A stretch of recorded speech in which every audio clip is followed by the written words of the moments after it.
in some way, gay blood is viewed as tainted. The gay community is viewed as kind of dirty and separate. And policies like this only continue to perpetuate that. Even with COVID-19 blood shortages, gay and bisexual men are still facing bans from donating blood.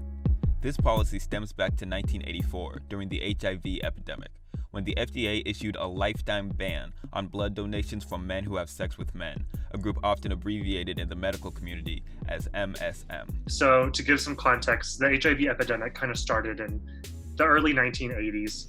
And during the early part of the epidemic, there were a lot of unknowns, right? We really didn't know the cause for the disease early on. We had very few treatment modalities, and we had very few screening methods. The early period with the ban was informed by a lot of unknowns and a lot of fear. And part of it was also a lot of discrimination towards the gay, bisexual communities. Jeremy Wong is a GLAAD campus ambassador at Brown University and is headed to medical school next year. He's researched and advocated for policy changes around the blood ban and plans to use his medical degree to help those in the LGBT community. We know from evidence that safer sex practices and pre-exposure prophylaxis PrEP significantly cut down the risk of anyone getting HIV. But still there's kind of a misconception that HIV is solely a gay problem or kind of an LGBT community problem. And I think that's based on a lot of discrimination stigma that was rooted in the early part of the epidemic that continued to today. These bans faced the most scrutiny in 2016 following the Pulse nightclub shooting. After 49 people were killed and 53 injured in a gay nightclub in Orlando, there was a critical need for blood, and the LGBT community was shocked to learn that many of them couldn't donate. Given that this event impacted the LGBT population so much, and a lot of the people who donated were men who have sex with men. The FDA didn't modify this policy based on the call of these activists.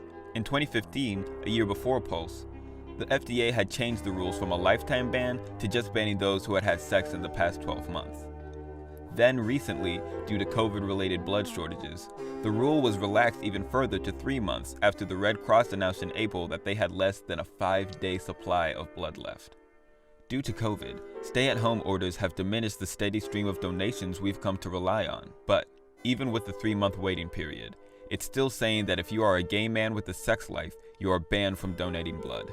The difference between a 12-month and a 3-month deferral. Maybe we open up the eligible donor pool a little bit, but it still doesn't change the fact that it's based off of discrimination and assumptions about a very diverse and large population. But I think that doesn't change the fact that I believe that the regulation set by the FDA itself is discriminatory. Sexually active gay and bi men are also banned from donating blood plasma, the liquid part of your blood dubbed liquid gold for its color and ability to help fight viruses. While research is limited because COVID is so new, early evidence indicates plasma donated from survivors may help people who are critically ill. With limited treatment options, doctors and families of patients have been publicly pleading for plasma donations. And gay men who hold these potentially life-saving antibodies in their blood are being turned away.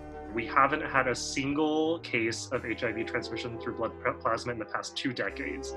And that's because we have really good disinfection methods that have been established since the 1980s to disinfect blood plasma samples. And obviously, I think that has a lot of implications for somebody who out of the goodness of their heart wants to help their community by potentially donating plasma to this research study. A major breakthrough has been a new blood test that should ensure that in future nobody contracts AIDS from a blood transfusion.